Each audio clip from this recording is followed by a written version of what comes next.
What happens when two seasoned business leaders get together? They talk shop, of course. Sit back and listen in as Scott Long and Vince Moiso share from their experience around current issues facing executives, entrepreneurs, and their leadership teams. The CEO Podcast starts now.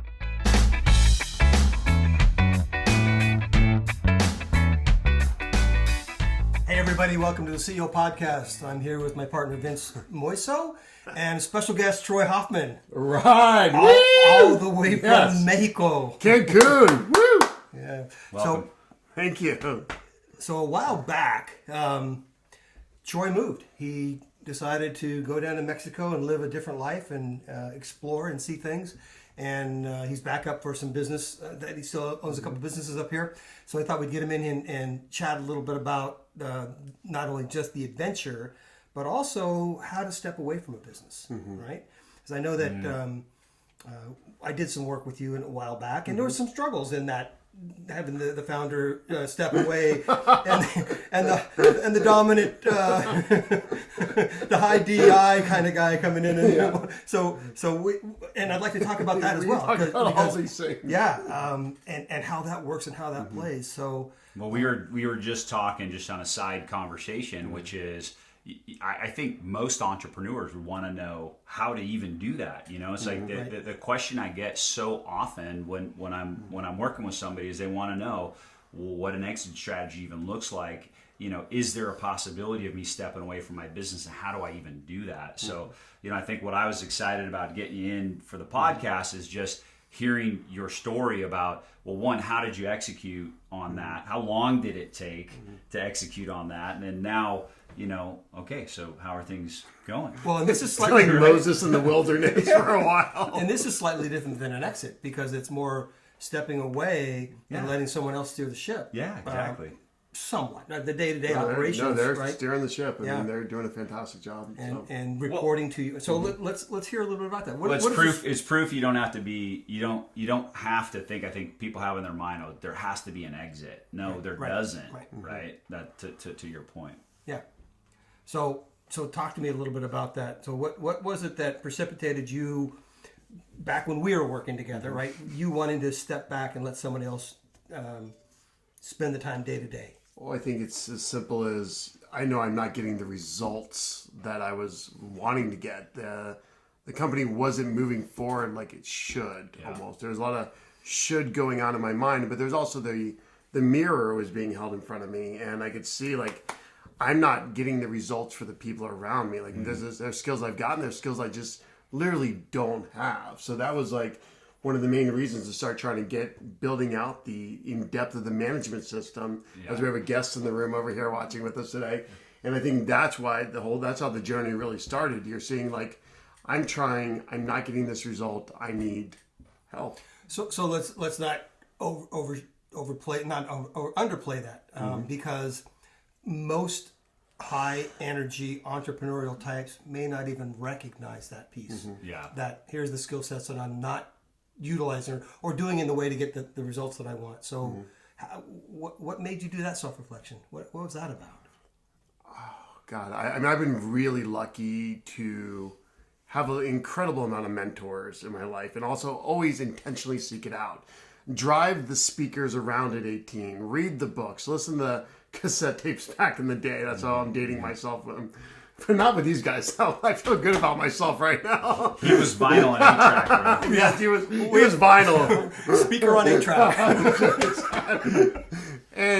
And you get around these things, you hear these stories, and you start doing the self-reflection. You get around the speakers, the events, and then you start seeing your own failures, and you're trying, and then this bomb blows off. You're trying to succeed, and this bomb blows off, and you're trying to build this, and this doesn't work. And these people walk out of a meeting, and it was just like, oh, Jesus, like, how do I solve for all this? Yeah. And I think you're just constantly doing this stuff, and you've got to be like, my dad was really good about this. He was always the humble student. He was a chiropractor, neurologist, internal medicinist, and clinical nutritionist. And he would just show up very quietly to seminars, and he always took notes, and he was always asking questions, and he wasn't always just like, he's like, hi, my name's Bill. It was never Dr. Bill, it was just Bill. So very cool. That is cool. So let's talk about because we did have some struggles. Not a lot. I mean, we're really good friends, and we can say things to each other quite a bit. But and especially with my personality, I'm going to say something. I'm not going to hold back, and I'm going to let you know what I think. And so, how was that for you? Like, here you are hiring somebody, and them calling you out. What, like? No, I was okay with it. I don't think at the time, like, I feel like I personally had to go through stages. So one was just even like, okay, what do I need? And really understanding what that really is. That's why you get the coaches, you get the experts, you get people who have done something farther down the road than you have in a specific area.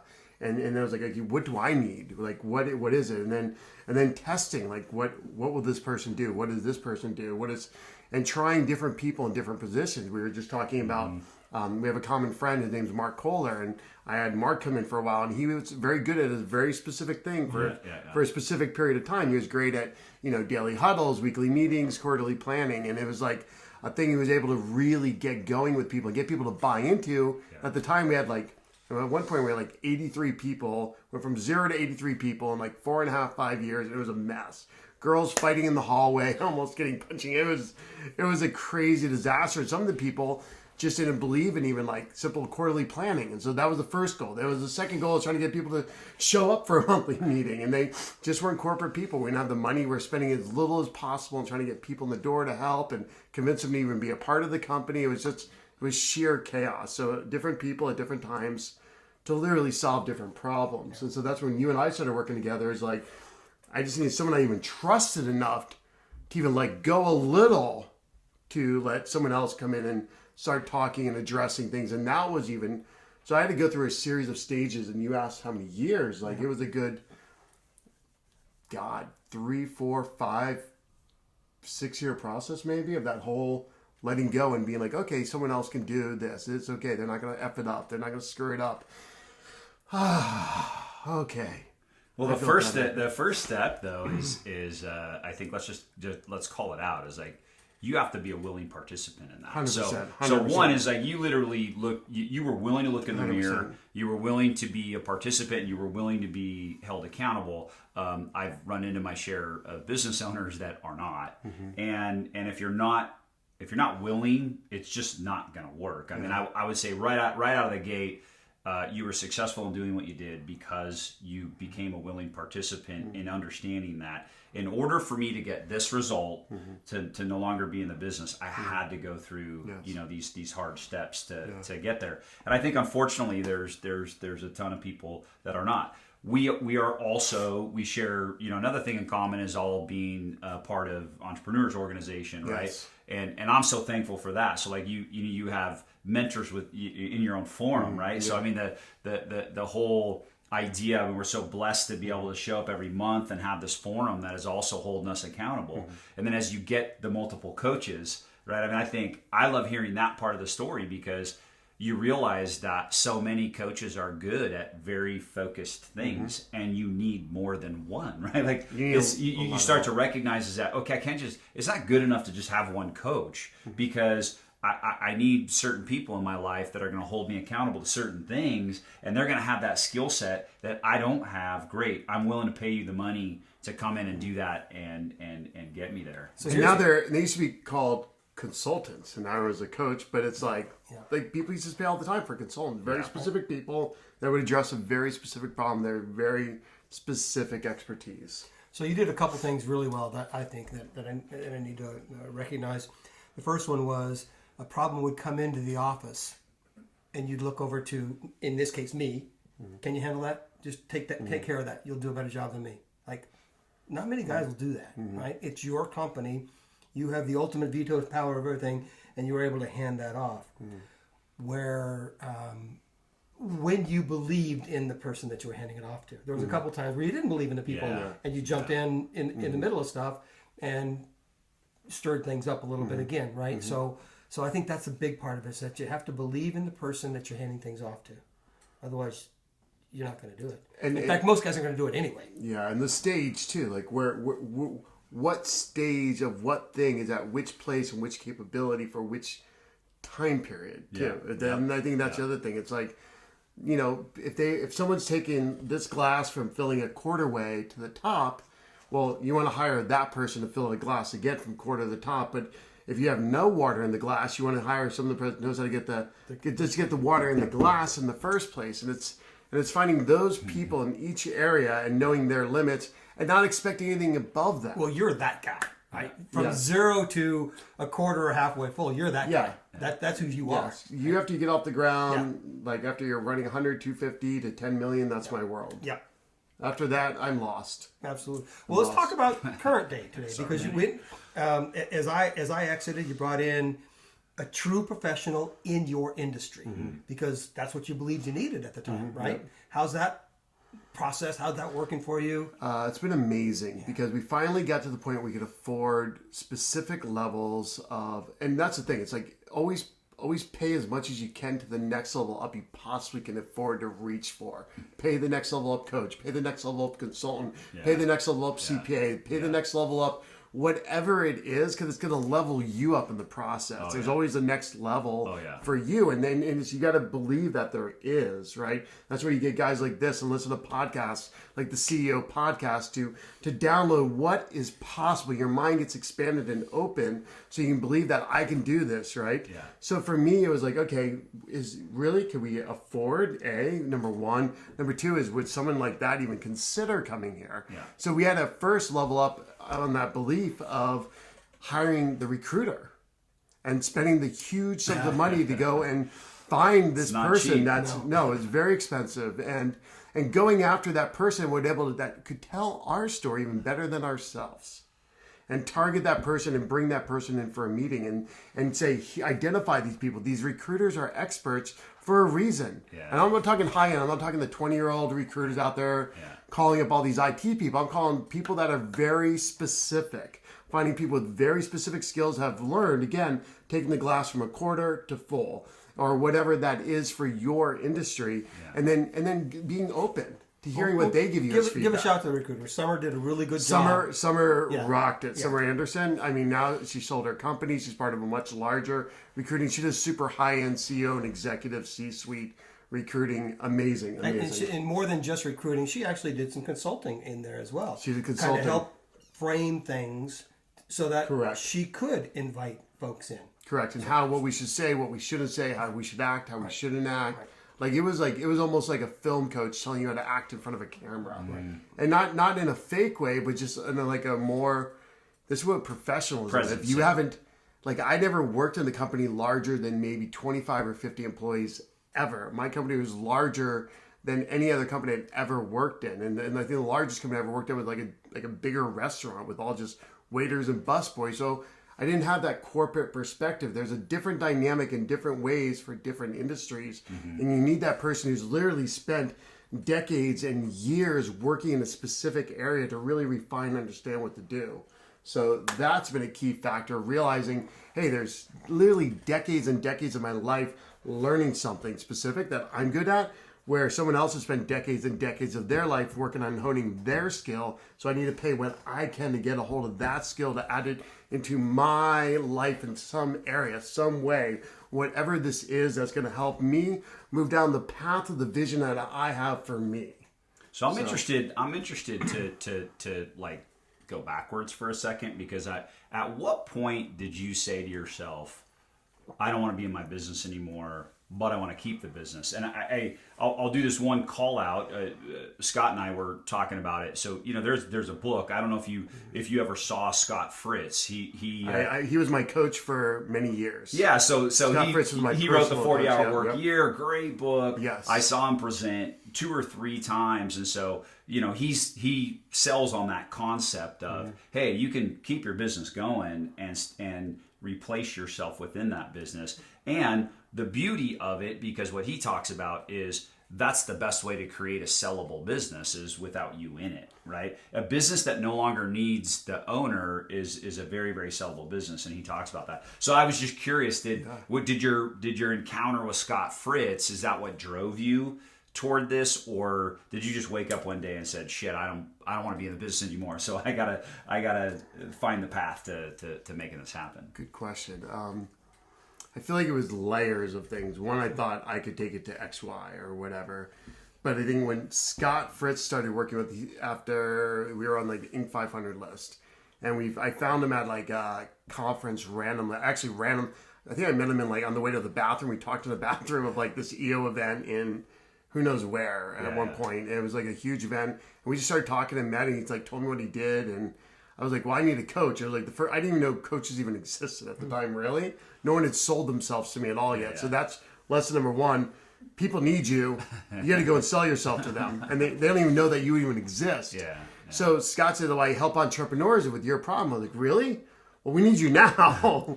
Like, so Scott was there like within a week or two or a couple weeks and flew out from wherever he was living. I mean, he's moved so many places now.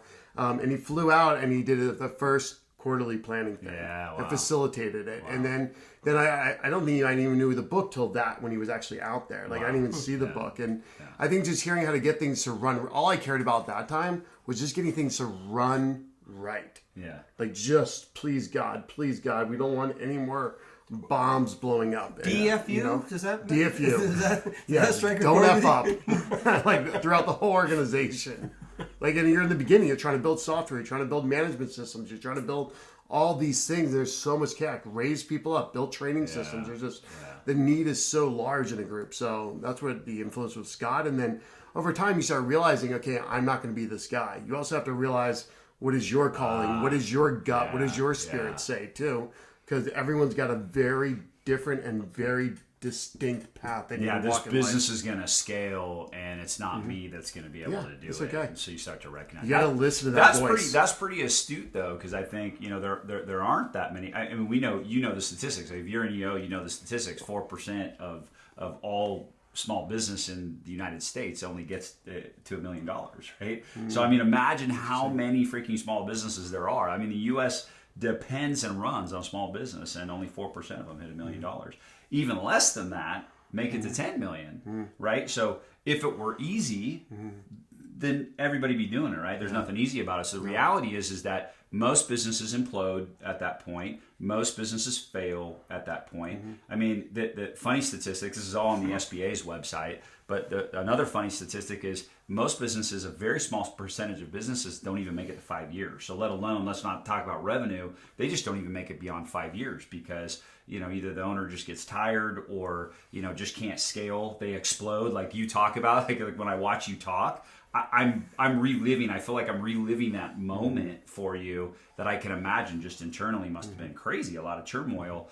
Thankfully you had the support. You had the support from EO. You had the support from coaches. You obviously had the support from people that are working for you in the business.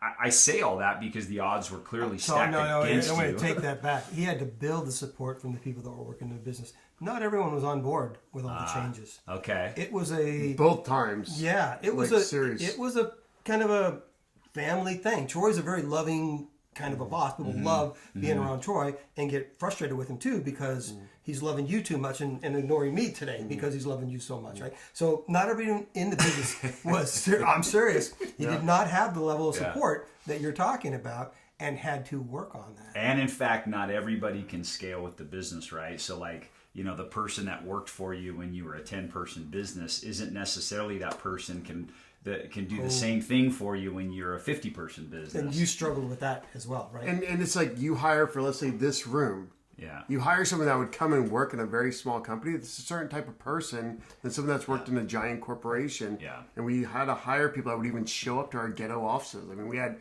rats in the ceilings. We had toilets overflowing.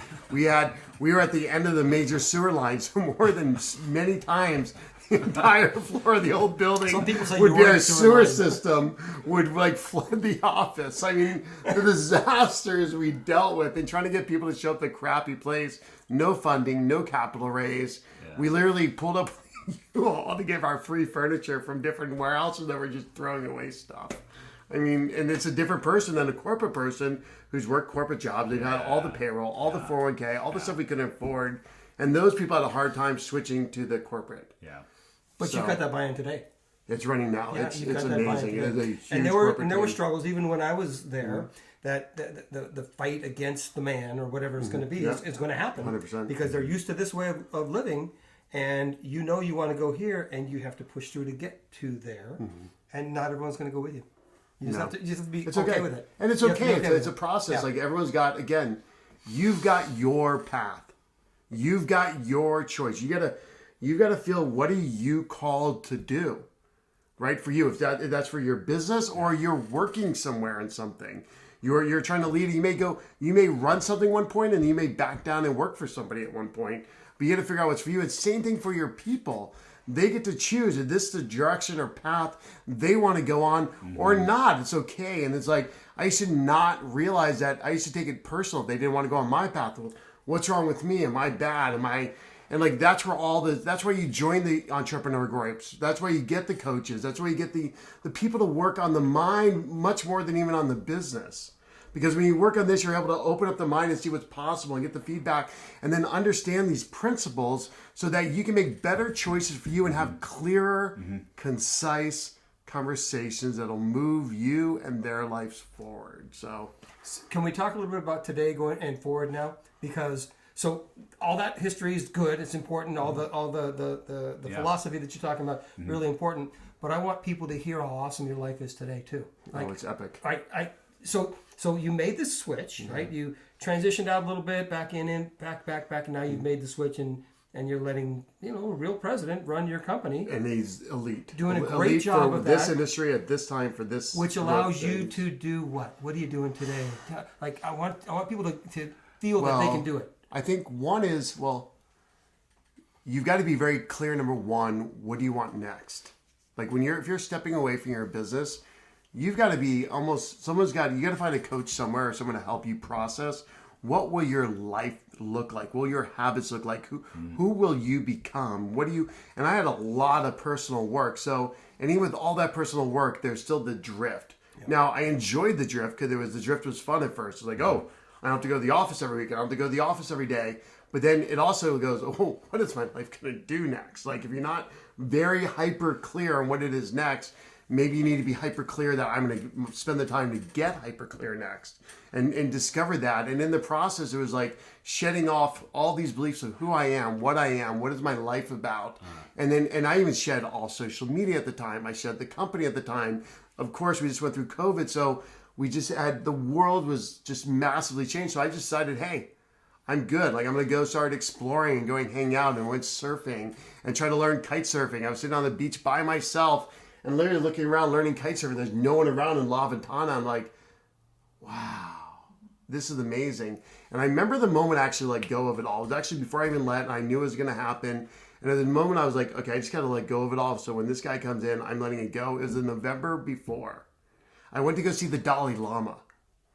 And we were there to help and meet the Tibetan government and work with all these NGOs and talk about entrepreneurship in India.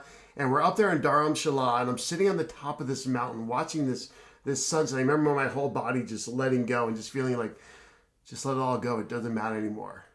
Like just surrendering to whatever is going to happen next, knowing the next president's coming in, knowing that I just got to do it. And I didn't know COVID was going to hit.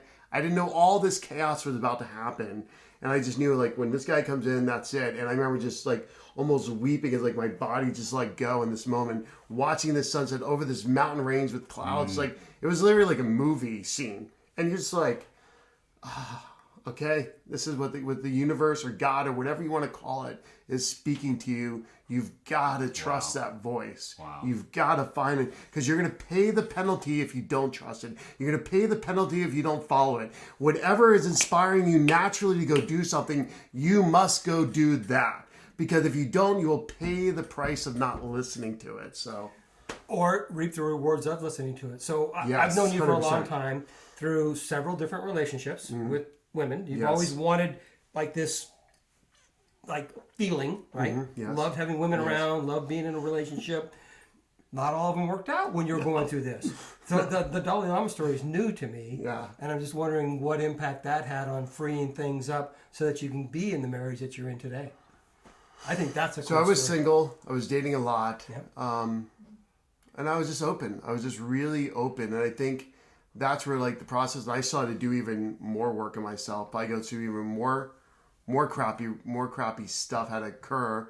And there's a point where they say, you know when you know about the relationship. And I didn't believe that, Scott. Like, honestly, I'd really worked really hard on dating just like the effort Yes, I built. you did. I had multiple dating apps. I mean, I was very committed. I screwed up a lot. We're on a retreat and we're going right and left, right Yes. and left, right and left. I put the effort in. I treated it like running. I made the 500 list in dating and putting the effort in that quality of effort, and no lie.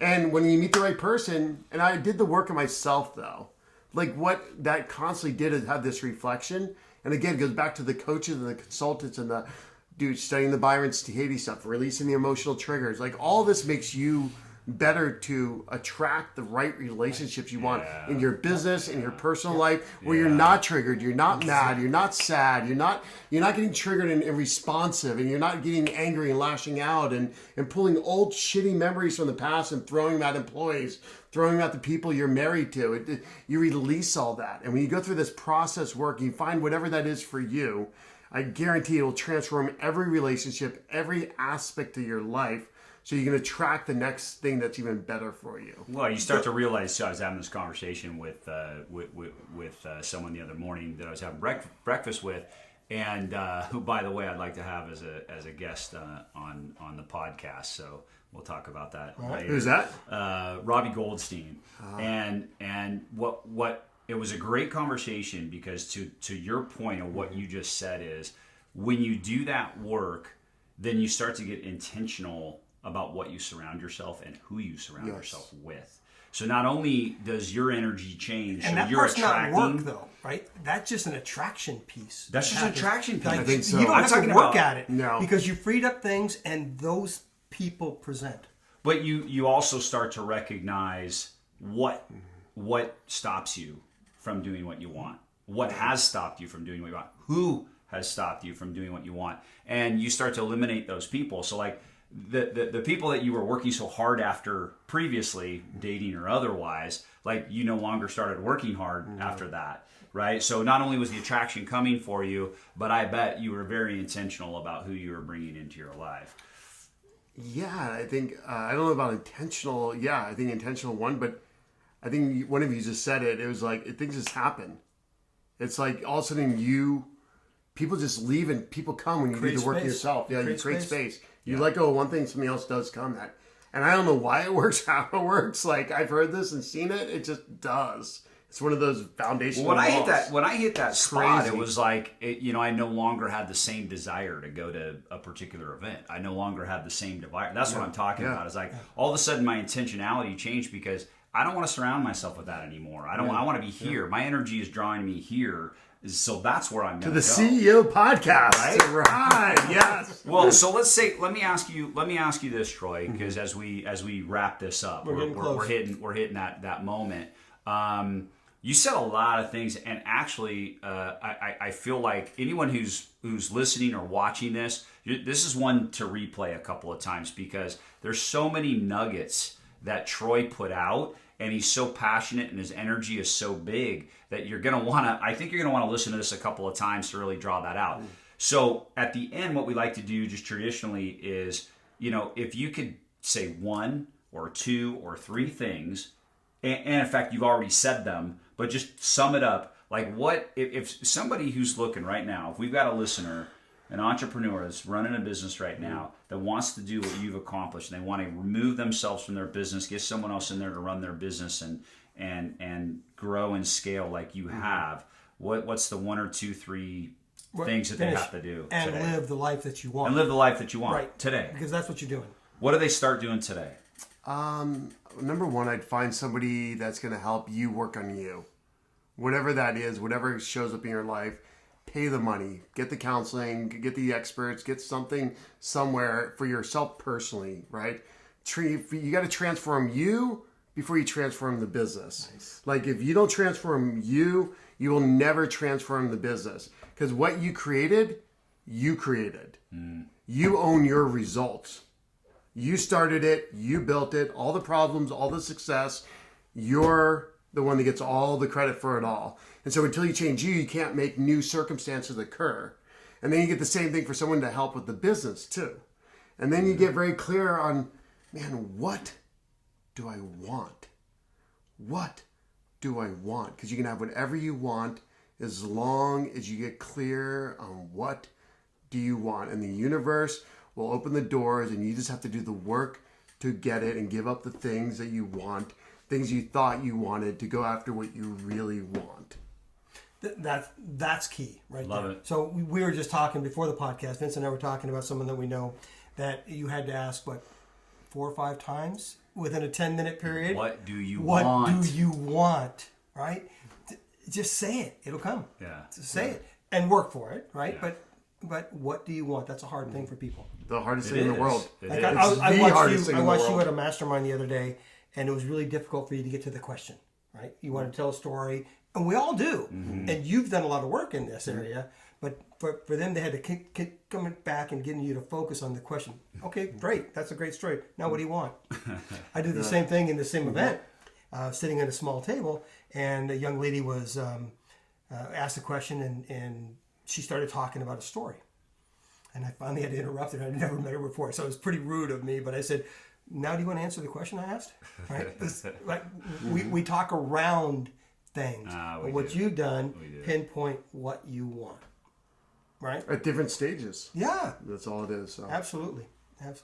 Well, it was awesome listening to all of that, and I don't know that whole story like Scott knows it. So for me, just to be a part of that, listen to it, and listen to the journey is pretty amazing. It's an amazing one. I love it. Congratulations on making that happen. As I was pointing out before, the odds were stacked against you heavily. Isn't that cool? Heavily. You said making it happen by allowing it to happen. You allowed it to happen. Yeah. It's both at the same time. I love it. It was very cool. I love it. Thanks for being on the CEO podcast, man. Yeah, thanks. Thank you, guys. Thank you, Vince. Thank you, Scott. Appreciate it, guys. So you can catch us on all the major podcast networks, Spotify and Apple and Google and Amazon and all of those. But you can also watch this video. If you want to see some passion, watch this on video on YouTube, because Troy's got passion. Yeah. Right? Yeah, this is a good one to watch. So you can just go on YouTube and just search the CEO podcast. You'll find us. And as always, we love to get feedback from the listeners. So please check us out at the ceopodcast.net. And you can give us whatever feedback you like. Until next time, cheers. Cheers. Thank you, guys. Have fun.